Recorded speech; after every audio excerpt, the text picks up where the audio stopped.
Penang மாநில அரசின் இந்து அறப்பணி வாரியத்தின் தலைமை பொறுப்பை யார் ஏற்க வேண்டும் என்பது தொடர்பான சர்ச்சை தற்போது தீவிரமாகியுள்ளது. இந்து சமுதாயத்தின் பெரும்பான்மையை மதிக்காமல் பினாங்கு மாநில அரசின் நடவடிக்கைகள் இந்தியர்களின் உரிமைகளை புறக்கணிக்கின்றன என்று சிவசுந்தரம் ராஜலிங்கம், கேர்கன் பேனங் அமைப்பின் இந்திய விவகாரங்களுக்கான பிரிவு உறுப்பினர், தனது அறிக்கையில் தெரிவித்தார்.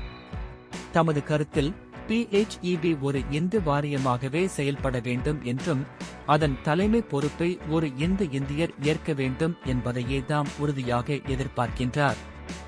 சட்டப்படி சிக்குகள் தலைவராக நியமிக்க முடியாது என்று எதுவும் கூறப்படவில்லை என்றாலும் சமுதாயத்தின் பெரும்பான்மை மற்றும் உண்மையான தேவைகளை மதிக்க வேண்டும் என அவர் வலியுறுத்தினார்.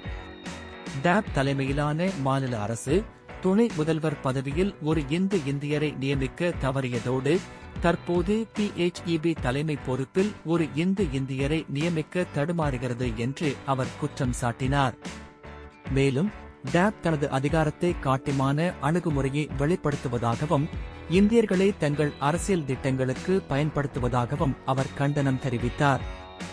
இந்த விவகாரம் விரைவில் தீர்க்கப்பட்டு DAP தலைமையிலான மாநில அரசு இந்தியர்களின் உரிமைகளை பாதிக்காமல் செயல்பட வேண்டும் என அவர் தனது அறிக்கையில் கேட்டுக்கொண்டார்.